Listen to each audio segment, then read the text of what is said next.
CleanSpark and their mining report today. We're going to look at a couple of charts here.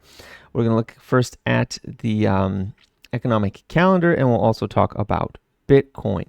But before we get going, do not forget to check out Capital Curiosities. They do fiscal history, scams, frauds, all sorts of things that have happened throughout time in the financial or business space. Very interesting stories. The most recent one is Germany's Enron, the Wirecard fraud. I've watched most of these. They're very interesting. I enjoy them thoroughly. Go ahead and give them a view. If you're tired of the news cycle and you just want to listen to something entertaining, go check out Capital Curiosities. Anyways, let's move on to the economic calendar. So yesterday, let's see. Yesterday, ADP employment, that's private sector employment, came down to 37,000 jobs with an expectation of 110,000. This is the worst jobs report for private sector in 2 years. The labor market is showing significant weakness. Okay, ISM services were also down by about a little over 2% than what was expected. Today, initial jobless claims are $11,000 higher than $11,000 jobless claims higher than expected. So unemployment is rising. New employment is lowering. That sounds like weakness in the jobs sector. So the Fed better start talking about that, because that's going to come at you fast. The deficit was expected to be negative 63 billion. It was actually, it came out to 61.6 billion positive. So that's a huge difference. U.S. productivity came down. They were 100% off. It was supposed to be minus 0.8. It came out at minus 1.5. And we got 3 Feds speaking today. Expect volatility. Expect that things are going to not necessarily work out the way you want. Today, we've got Feds on deck. Productivity is bad. Unemployment is rising while private sector employment is lowering. Yeah, most jobs come from public sector. Most jobs come from government, come from taxes. And here's what the private sector thinks right here yesterday when it came out. This is what the private sector is doing.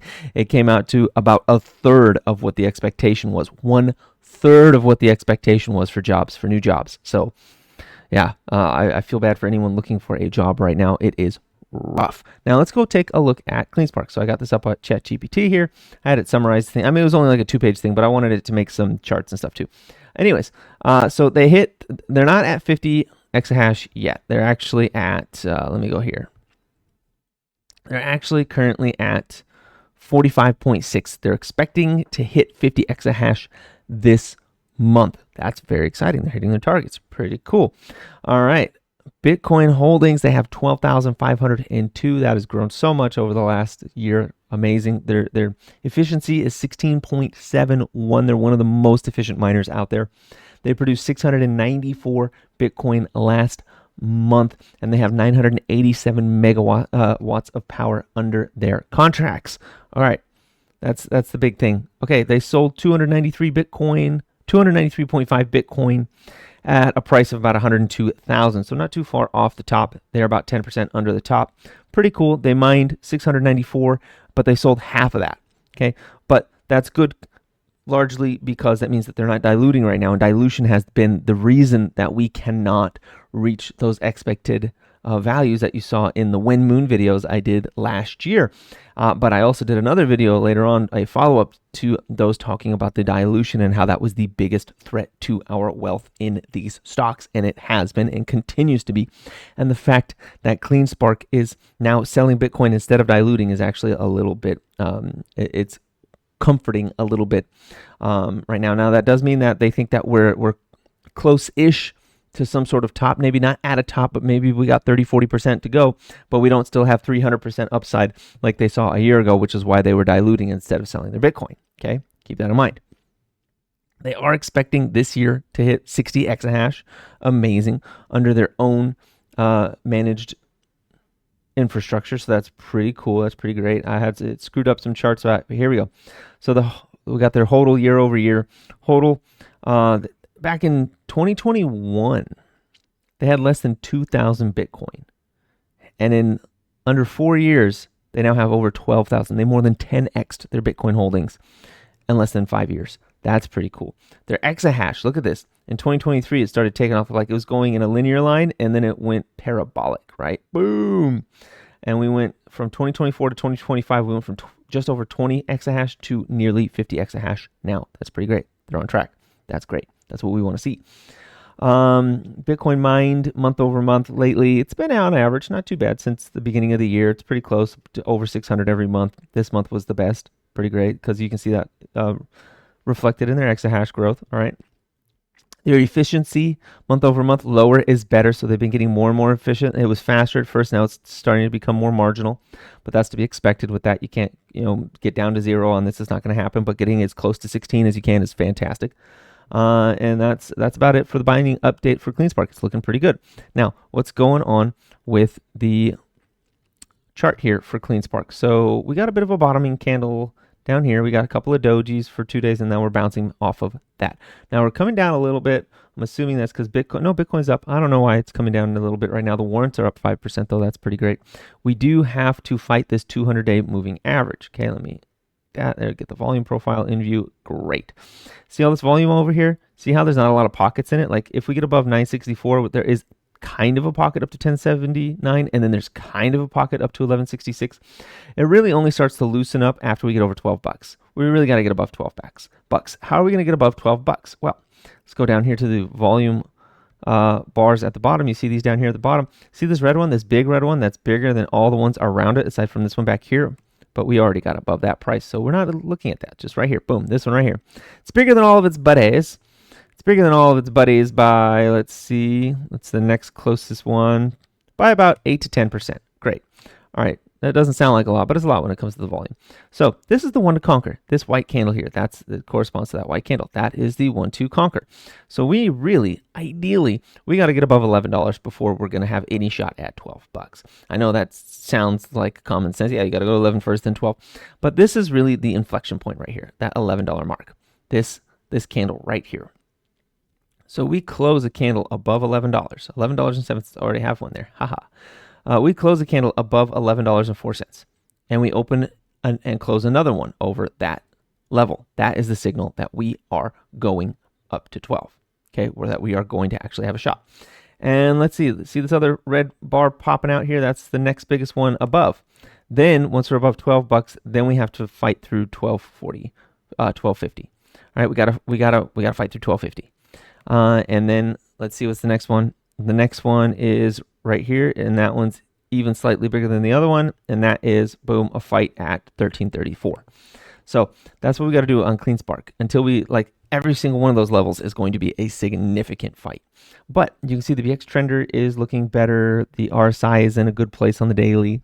We are trending up. We did fall out of this ascending channel for a short period of time, but we are back in it. We do have to get through the 200-day EMA here at 1014, and then we got to fight at $11.04 for CleanSpark. The warrants are doing exactly what I said they would do. They're doing a little bit of barcoding between the top here at 57 cents and this 41 cent range here, just barcoding in here. If we lose 41 cents, then I'd be looking at 31 as an area that we could bounce potentially. Maybe 31 to like 28 to 31 would be an area I'd be expecting bounces out of this thing on the way up. I don't hate this formation right now, especially since these candles don't have a lot of wicks on top. Not a lot of wicks on top. There's a doji here. There's a bit of a wick on top here, but these big candles that go all the way to the top of the range, no big wicks on top. So I'm not really concerned about that.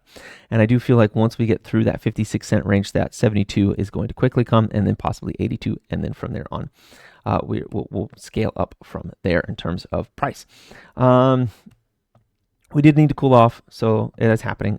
So let's take a look at Mara real quick. Mara, same thing as CleanSpark. What about IREN? IREN is actually doing a bit of a breakout here. Now, we failed at the top here. We do need to get above this. So see this channel, technicals are so good.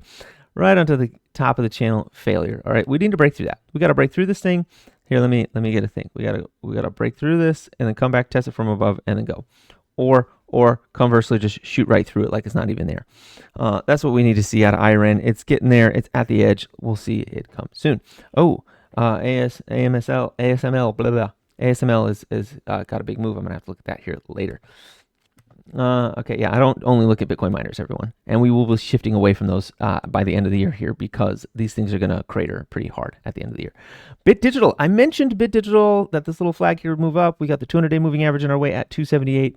And I want to see that one climb, honestly, above this little volume hump here at 318. And then we got room all the way up to almost $4 on this thing. As long as Ethereum looks strong, this thing's going to do well. HPC, they're building some HPC sites on American soil. That's going to be really good for them as well.